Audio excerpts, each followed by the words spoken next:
కాణిపాకం ఆంధ్రప్రదేశ్లో వినాయకుడు వెలసిన క్షేత్రాలలో ప్రధానమైనది కాణిపాకం.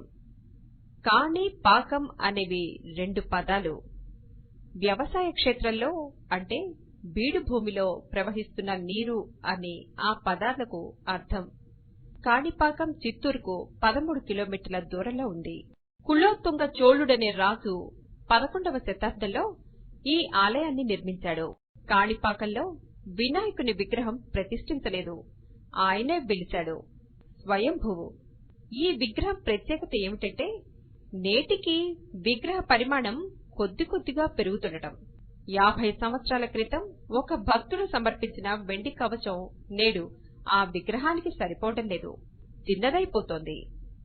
విగ్రహ పరిమాణం పెరుగుతోందనడానికి ఇదే నిదర్శనమని భక్తులు చెబుతుంటారు. కాణిపాకంలో వినాయకుడు వెలసిన తీరుపై యథార్థంగా జరిగిన గాథ ఉంది. ఇప్పుడు ఆలయమున్న ప్రాంతం చాలా కాలం క్రితం ఒక వ్యవసాయ భూమి. ఆ భూమి 3 అన్నదమ్ములది. వారిలో ఒకరు మూగ, మరొకరికి చెముడు, ఇంకొకరు గురుడివారు. వ్యవసాయం చేయడానికి నీటి కోసం ఆ 3 ఏతం వేసేవారు. 2 ఏతం వేస్తుంటే ఒకరు పొలం వద్ద ఉండేవారు.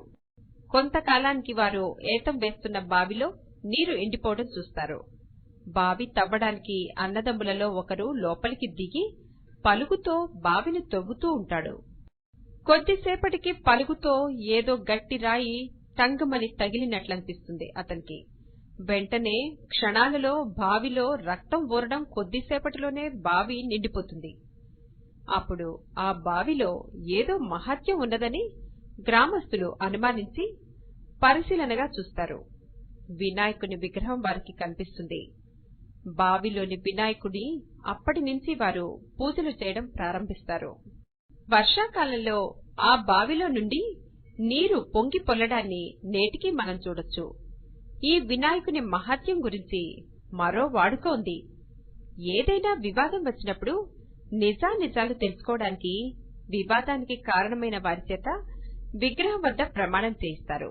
అబద్ధం చెప్పిన వ్యక్తిని ఇక్కడ వెలసిన వరసిద్ధి వినాయక స్వామి శిక్షిస్తాడని ప్రజల నమ్మిక.